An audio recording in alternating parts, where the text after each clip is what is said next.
अस्सलाम वालेकुम। आज मैं हाजिर हूँ एक नए टॉपिक के साथ जिसका नाम है हाइपोथेसिस। ठीक है, तो आज हम जानेंगे कि हाइपोथेसिस क्या है, उसकी कैरेक्टरिस्टिक क्या है, टाइप्स क्या है ना, उसके इम्पोर्टेंस क्या है वगैरह वगैरह। तो सबसे पहले हम जान लेते हैं कि हाइपोथेसिस क्या होता है।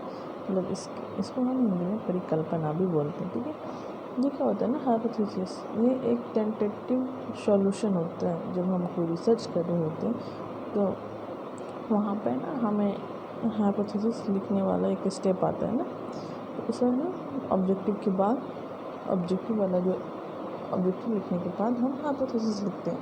ठीक है, ये एक टेंटेटिव सॉल्यूशन होता है और ये क्या करता है, about the relationship between two और मोर वेरिएबल्स, दो से ज़्यादा वेरिएबल के बीच में रिलेशनशिप दिखाता है।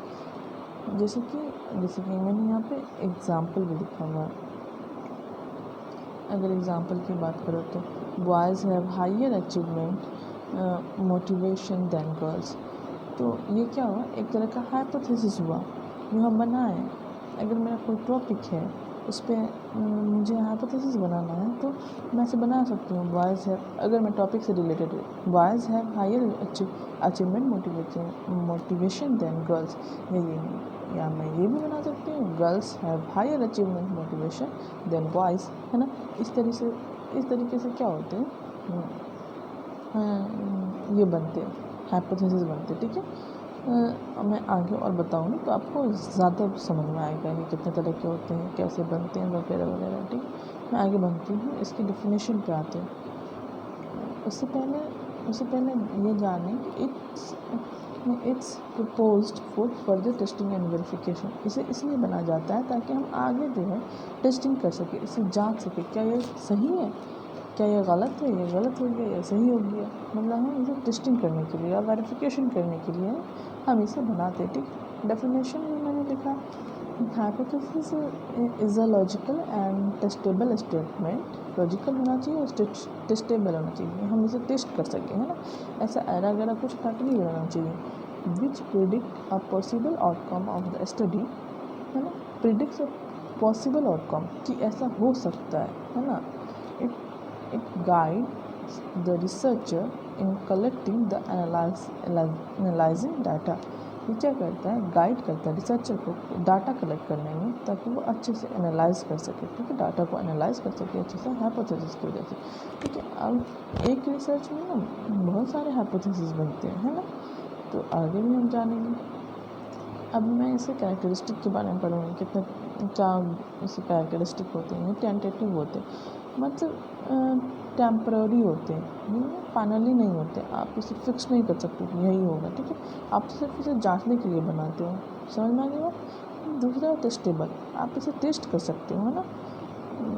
आप इसे डाटा ला कर एनालाइज करके टेस्ट कर सकते हो। क्लियर स्पेसिफिक, हाइपोथेसिस जो है वो क्लियर स्पेसिफिक होनी चाहिए, है ना। ऐसा नहीं हो कि आपका टॉपिक कुछ और है और आप कुछ और बना रहे हो। सिंपल हाइपोथेसिस जो सिंपल होनी चाहिए, ठीक है, और अंडरस्टैंडेबल भी होनी चाहिए, है ना। ऐसा नहीं हो कि आप बहुत हार्ड टर्म यूज़ कर रहे हो, आपको खुद ही नहीं समझ में आ रहा है कि आपने क्या लिखा है। ठीक है, और 5 पे आऊँ मैं तो रिलेटेड टू वेरिएबल्स। इसमें ना वेरिएबल्स दिखने चाहिए। ऐसा नहीं है कि आपने जो वेरिएबल सेलेक्ट किया आपने रिसर्च में, उससे हट के आप दूसरे वेरिएबल्स का यूज़ कर रहे हो हाइपोथेसिस में। नहीं, इसमें आपको वेरिएबल्स दिखने चाहिए। ठीक है, empirical, it's based on observable and measurable fact, है ना। ठीक है, आगे बढ़िए। टाइप ऑफ हाइपोथेसिस, तो ये मेनली ना दो तरह के होते हैं। एक होते हैं नल हाइपोथेसिस जिसे H0 से दिखाया जाता है, दूसरा होता है अल्टरनेटिव हाइपोथेसिस। मतलब अभी लग रहा होगा कि ये नल क्या है, अल्टरनेटिव क्या है, वो समझ में आ जाएगी। देखिए, नल का मतलब नहीं। ठीक है, तो नल से आप याद रख सकते नहीं, तो ये दो वेरिएबल्स के बीच में दिखाता है कि इसमें कोई डिफरेंस नहीं है। देखिए, और देखिए मैं एग्जांपल से समझाती हूँ। अगर मैं एक एग्जांपल लूँ, मेरा हाइपोथेसिस ऐसा होगा। नल हाइपोथेसिस में अगर मैं हाइपोथेसिस बनाऊँ तो मेरा हाइपोथेसिस ऐसा होगा, there is no significant different in the academic achievement of boys and girls. समझ में आई बात। इसमें है ना स्टेटमेंट में नो लगेगा, नो सिग्निफिकेंट डिफरेंस। कोई भी स्टेटमेंट बना लो आप हाइपोथेसिस वाला, तो उसमें नो आएगा। ये दिखाता है, नल हाइपोथेसिस दिखाएगा कि नो डिफरेंस है ना। अब next alternative hypothesis, it shows that there is a relationship और डिफरेंस। मतलब ये दिखाता है कि दोनों में रिलेशनशिप है ना।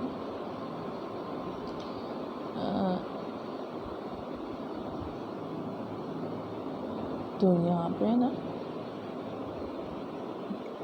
ये जो मेरा जो स्टेटमेंट हो गया ना, नो सिग्निफिकेंस डिफरेंस, ये गलत हो गया। यहाँ पे नो नहीं आना चाहिए, यहाँ पे आना चाहिए there is significance different in the academic achievement of boys and girls. समझ में आ गया। यहाँ पे नो वाला जो है ना स्टेटमेंट वो नहीं आएगा, ठीक है।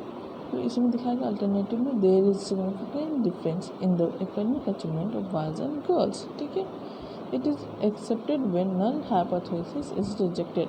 जब नल हाइपोथेसिस को हम रिजेक्ट करते हैं तो इसको हम एक्सेप्ट करते हैं। समझ में आ गई ये बात। A step in formulating a hypothesis, सबसे पहले identify the problem, second review of the literature, third identify variables, ऐसा करते हैं हम रिसर्च में, ठीक है। फोर्थ स्टेट ऑफ हाइपोथेसिस, मतलब हाइपोथेसिस बोलना या लिखना, ठीक है। टेस्ट द हाइपोथेसिस, मतलब लास्ट में आप टेस्ट कर रहे हो हाइपोथेसिस को। इसके इम्पोर्टेंस क्या है, ठीक है। अब मैं हाइपोथेसिस के इम्पोर्टेंस को बताऊँ। It provide direction to the research, direction provide करता है कि आपको इस डायरेक्शन में रिसर्च करनी है, ठीक है।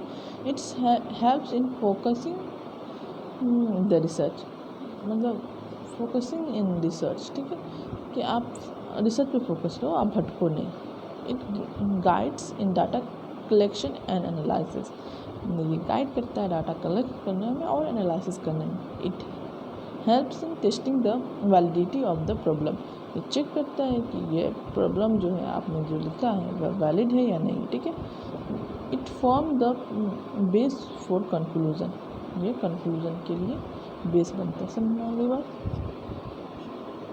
मैंने यहाँ पे इम्पोर्टेंस लिख दिया है, और how to write a good hypothesis ये भी मैंने लिख दिया है। इम्पोर्टेंस में उसी की तरह जैसे फंक्शन में है इम्पोर्टेंस है, उसी की तरह। तो आप खुद से पढ़ के समझने में आसान, तो समझ सकते हैं आप, ठीक है। अल्लाह हाफ़िज़।